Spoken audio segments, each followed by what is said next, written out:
Shalom friends, Aaron here. Just want to share my thoughts about Theresa's pregnancy with Moshe. There's a lot that she shared, a lot that she tackled, a lot of really interesting things to consider. And we learned a lot. Just kind of going in order of what she talked about. She talked about how we have tried for quite some time not to get many ultrasounds with the kids. And it's one of those things that we're told is safe. And, people just accept that. Like the ointment, I forget what it's called, that they put on their eyes, and that's to prevent the baby from getting gonorrhea. If the mother has gonorrhea, we'll get into that. How they say that, getting your epidural, an injection into your spinal column, is safe. And there's a lot of women who have talked about how they've had really some serious back issues, back pain, even numbness and nerve problems because they've had epidurals, which, I don't know, that shouldn't be shocking. But, matter is just energy. Even with audible sound, we can see matter being manipulated, how water can do things, with sound waves that you would just never expect water to be able to do. And we have read a lot of the research that's out there regarding how microwave energy, which is just, it's radio frequency, it's sound waves through matter that we can't hear, much like an ultrasound is sound waves that we don't pick up with our ears, how those radio frequencies have an effect on us. I mean, everything from, radar, anything you can think of. On a cellular level, there can be some really major things going on. So this idea that having an ultrasound being absolutely safe, no question about it, is certainly not something that we accept. And I think that I'm not going to go citing a bunch of sources. I just don't feel like I have time for that. But you can look into it. Now it's getting harder as the days wax old here to find information. You're being steered more and more toward your trusted sources, and in that you'll find that just dissenting views are being snuffed out as being misinformation, disinformation, false, fake, dangerous. It's pretty crazy. And I just wanted to talk a little bit about the eye infections, because I'm just kind of taking an aside here with regards to what we're told. Specifically, I'm talking about with pregnancies and births, things that are safe. We had said this in the past that we had, I don't know how many it was, probably Isabel maybe was the last one. So our second child was the last one we had them put the ointment on their eyes right when they come out. And maybe Benjamin, we probably had it with Benjamin. Somewhere along the line we stopped. And I will just tell you that all of the kids had eye infections, just like pus coming out of their eyes. Their eyes were red. They didn't seem to see very well right out of the belly until we stopped having them put the ointment on their eyes. And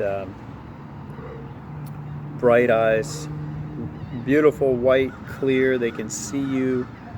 And then their response, they cry less, they're happier, they're more alert, they're looking at you. And no crusty, pussy eye mess at all. Now with Isabel, it was real bad for her, and it just wouldn't go away. And then we, with some friends of ours, prayed over her, and it ended. But for the longest time, it would not stop. Maybe like a year. It's pretty bad. Yeah, maybe the first 8 months or something like that. Anyway, we're told that that's safe, but we have seen it for ourselves, the effect that ointment has on the kids, their ability to see, how they act, their first day, just what that day is like for them. Either having stinging, blurry eyes, or to have their eyes clear and bright and can see what's going on. We don't know if that affects their vision, or affects their health in any way. We just don't know. But we can see that physical effect in those first few days, and then how that carries on for weeks. I have a cousin who we were praying for. I believe they had a little boy who they had to have surgery to clear his eye ducts because they said he had clogged eye ducts and he had an infection. And it's all kids, she said, because this is what she was told by the doctors, are born with clogged eye ducts. And some of them they clear out, and some of them they just don't. She gave a certain percentage or something probably. You can look into it. I looked into it, but this was some time ago. You have doctors telling parents all kids are born with clogged eye ducts. That's a bald-faced lie. They're not. And it's just hiding the fact that this ointment they put on is the reason why the kids have clogged eye ducts in so many of the cases. And why do they do that? To protect the baby from gonorrhea. Even though the mother may have been tested for gonorrhea, she swears she doesn't have gonorrhea. She's not had any other partners since she's been tested. But they're going to protect the baby from mom in case mom has gonorrhea, which is nonsense. Theresa also made a comment about how oftentimes, when you're talking about this industrial medical establishment, people are really set up to fail right from the beginning when it comes to health, when it comes to delivering a baby, all sorts of things. And it just reminded me about how that's true across the board. When Theresa was a brand new mom with Josiah, our now 15-year-old, the lactation consultant told her that it should not hurt for the baby to latch on. Teresa's very sensitive. It did cause her pain. She did have pain. And for baby after baby, we had a few kids before she finally had a lactation consultant that told her, for some people it does hurt. And you just got to hang in there, because in a month or so, 2 months at the most, something like that. I mean, I don't remember exactly, but something along those lines. You'll get used to it, it'll get easier. And it kind of gave her a goal to shoot for. And not feeling like I must be doing something wrong because it hurts, because she was literally told, you're doing it wrong, it shouldn't hurt. They set her up to fail. She has nursed some of our babies exclusively for over a year. Well, none of them exclusively for over a year. Well, actually, Moshe, not a year, but boy, that boy did not want to start eating. He just wanted to keep nursing. We have others that quit at 10 months and they just want to eat. But for around a year, she's nursed them all, and she's been very successful as a nursing mother. But they set her up to fail. So, I also just wanted to comment a little bit about. She talked about her rash, and just add my, listen to my testimony. She would lay in bed itching so badly. She shook the bed. I literally had to set up, with sleeping bags and stuff, a bed on the floor. And I tried to sleep in bed as much as I could, but I pretty much settled on sleeping on the floor, really regularly because of how bad her itching was. And, I mean, it was epic how bad it was. It's really kind of hard to put it into words. But yeah, we figured out after we knew she was pregnant, when we figured she conceived, and definitely the rash began right away.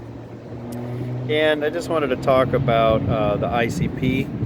There's other rashes, and she had them all 3 of them that they classified. One of them, again, being a catch-all, as she said. And for her to say it was over 90+% of her body, that's not an exaggeration. We prayed for her constantly.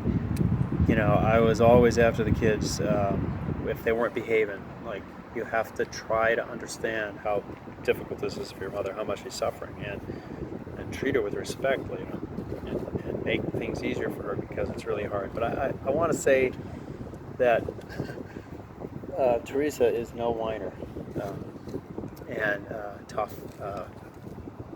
lady she is, no doubt about it. But we went to see this doctor, who was supposed to be a doctor who specialized in all sorts of problems that you can have when you're pregnant. So kind of maybe a broad brush there, broad scope of things that he was supposedly an expert in. But when he's talking specifically about this ICP and saying that what they find is that they'll take blood samples. Now they're taking the blood samples in vessels that are near the surface of the skin, and they're finding that there's elevated bile acid in there, in the blood. And what they want to do is, I guess, limit the liver's production of bile acid, saying that it's overproducing bile acid. Now they checked all sorts of other things. And even if I'm getting this wrong, it's irrelevant. I used to be able to explain it really clearly. We've got notes about it in case we want to, but I just don't think it's relevant to the point. But what he said, and I asked the right questions to get this guy to tell me things he didn't want to tell me. Basically, how they don't trust their tests because they get tested well in left field on a pretty regular basis, and that's why they do several tests, and then they kind of go with whatever the consensus is. But even then, they could have enough wrong tests that I don't know. The percentage of how likely these tests were to be wrong was pretty significant. And then they also didn't understand, he told me, why the tests showed up the way that they did and what that meant. And so they threw a drug at this problem. They just found out, sort of by accident, I guess, that this gallstone drug that they had, a prescription for somebody who had gallstones, had a tendency to relieve the itching that women had if they had ICP when they were pregnant. And they didn't know why. They didn't know how it was related. But they assured us that it was safe. And so I did a bunch of research. Theresa was thinking about taking it, and I was very prayerful about it because I just didn't feel peaceful about it in my heart. And one of the things that I found were a couple of blogs, maybe a number of them, at least two, where people were sharing their experiences, mostly about loved ones who were deceased, but also some people who had personally taken the drug and gotten very sick and then recovered, but about people having liver failure because they were on this drug. Of course, the doctor assured us it was safe. The drug companies and the FDA assured us it was safe. She decided not to take it. Now, we really do believe that what was going on was that Theresa has had a number of toxins in her body. Now, she talks about her mercury amalgam fillings. Dentists will tell you that, there's not mercury in there. It's trace amounts. It's no big deal. Blah, blah, blah, blah, blah. Those same dentists will argue with us that we have to get fluoride treatments for the kids until we've gone to see them for 8 years and found out that nobody's ever had a cavity. No cavities. So Theresa's fillings are all from when she was a kid. And you can look into that stuff if you want to. It's interesting. About 20 years is about it. And then they're done at that point. They start to break down. And they are, when you're drinking a hot drink, releasing mercury right into your blood. So it's a pretty significant problem. Boys, totally different setup with the blood-brain barrier. It's why you see more autism in boys. It is absolutely environmental. It's not genetic. It's not something people are born with. That's absurd. And people always want to argue if this or that causes autism, then why more boys than girls? Well, boys and girls are different. Boys and girls are different, and that's proven. And so with Moshe, I really do believe that Theresa's fillings were at the point where they were really starting to break down significantly. We were seeing evidence that there was a lot more toxins in our environment, and just having a little boy. And so I really do believe that her body was walking that fine line between taking care of baby and protecting her. And if we forced her liver to produce less bile acids going out into the bloodstream, essentially then releasing the toxins that those bile acids had grabbed onto through her skin, that she would have really damaged her liver. And so, and it really fits with the understanding that there are so many people who've lost their loved ones using this particular pharmaceutical product to liver failure, because maybe they were taking this, because this drug, if what it does is, part of what it does is reduce the production of bile acids. Maybe the body's sending those bile acids out into the bloodstream to capture toxins and eliminate them from the body, as opposed to forcing the liver to deal with all of that. So there's a lot more to that. I mean, we have piles of notes. So you can think what you want. You can think we're stupid. We're not medical doctors. That might be a big plus. But it definitely would have been the wrong thing for her. And they did say that they felt like there was more infant mortality with women who didn't treat their ICP.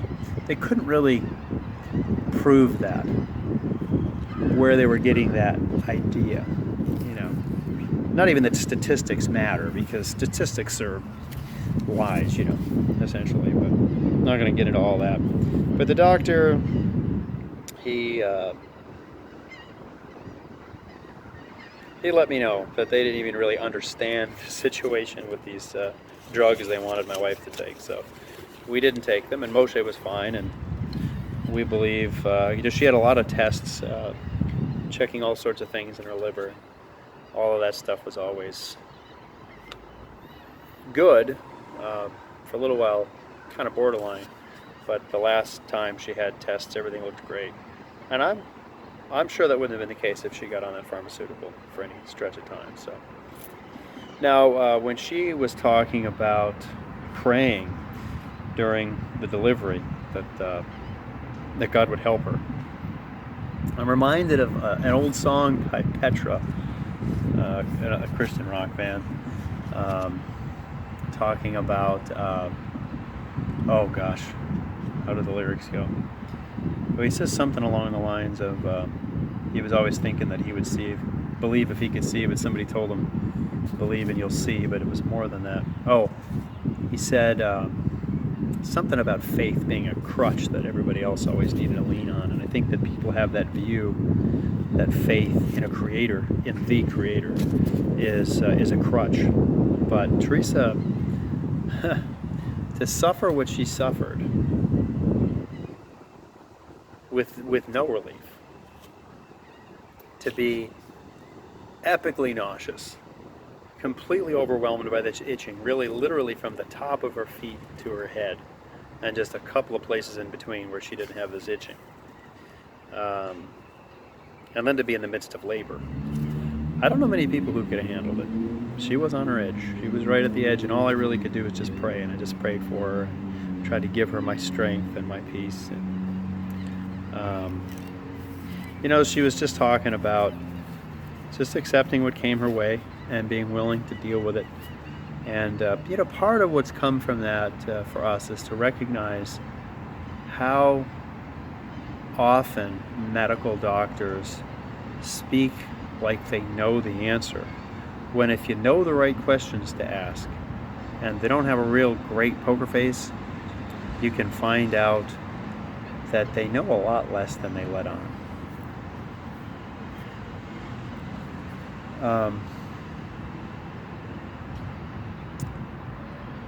Anyway, I don't even remember what I just said. I gotta get home. It's dinner time. But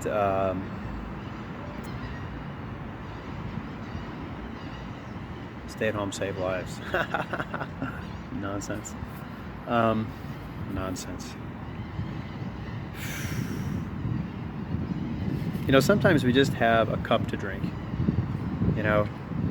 Jason Upton has a great song where he talks about how when Jesus is in the Garden of Gethsemane, and they come to take him away with swords and clubs and staves, and Peter cuts the high servant, the servant of the high priest, cuts his ear off. And Yeshua says, yeah, live by the sword, die by the sword, Jason says, but also he says, do you think this cup from my Father, do you think I shouldn't drink it?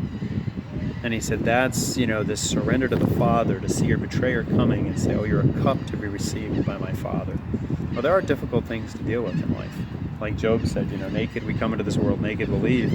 The Lord gives and the Lord takes away. We're going to worship him when he gives. We're going to worship him in the difficult times when it seems like things are being taken from us. And we have learned a lot about health. without her continued struggle, she wouldn't have come to the understanding that she needs to get her fillings out. And that's something that, where we stand right now with stay-at-home orders, some things she can't do yet. And we're learning a lot about how to help her body detox, how to build up her liver. And without the struggles, without the difficulty, without the physical suffering, without the illness, so to speak, which is environmental, it's toxic, it's toxins causing the problems. In this case, it's toxins in our own mouth causing her problems in large part. But I just wanted to mention too about doctors. Everybody's got something to say, and people want to believe experts and all of this stuff. What makes a doctor an expert? They learn a whole bunch of stuff, and good for them. They retained a ton of information. They're intelligent people. But if all of the information that you learned, or a big part of the information that you learned, is false, what good are you? What good are you if you're full of false information? We've got a whole bunch of people out there now believing that a handful of folks have the answers for us, and the rest of us are just too stupid to understand. Dr. Andy Kaufman, he does a really great job explaining the difference between when he was in medical school as opposed to learning something similar outside of medical school, and how in medical school they just wanted you to learn the enzymes and memorize a ton of information, and you never slept, and you got in a bunch of debt and all of this stuff, when another way to learn it would be, it doesn't really matter what the name of all of these things are. You can look that up if you need to, but it's about solving problems and understanding what's going on. Very fascinating the way he presents that. But we are learning that so much of the ancient knowledge about what's for us, I say in creation, you say in nature, maybe, foods to eat, things we shouldn't eat, choosing as much as it's possible for us not to be exposed to toxins. This is the cause of disease. Our bodies are miraculous. They are able to heal themselves. They're going to give out eventually. They're going to wear out, but they heal themselves. They regenerate. It's incredible. And if we give them the tools that they need, and we don't overwhelm them with toxins, we don't have to be sick. And we're seeing more and more that the things that we do suffer with are because of toxins, and not because of anything else, literally anything else. So, Moshe, he's awesome. He is so sweet. He's funny. He's adorable. We just say this with every video. Having the little ones makes life easier. We don't watch any TV. We don't even own a TV. We laugh and play with the little ones and share our love for them and their love for us with one another, and it's so deep and meaningful and powerful and entertaining and rewarding and fulfilling and all of that. And so people who believe we have too many kids at 10 with Moshe, if you get to know them, which one would you wish was gone? Which ones would you say goodbye to? None of them. Our lives are richer and sweeter and better because Moshe's with us. A little Moshe Abraham. Little, he's huge. He's got giant calf muscles. He's just a massive kid. No fat on him, just a big brick of a kid. He's going to be big, I think, when he grows up. We'll see.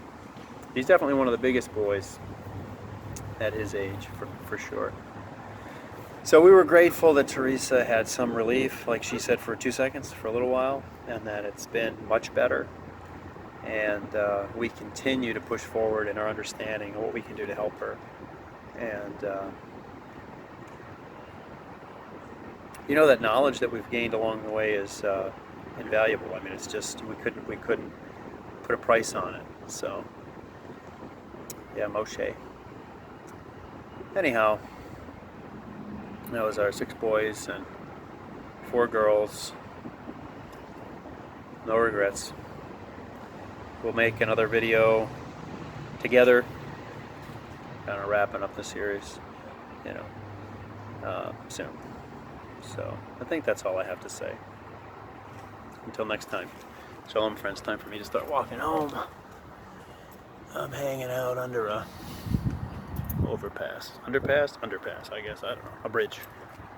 See ya.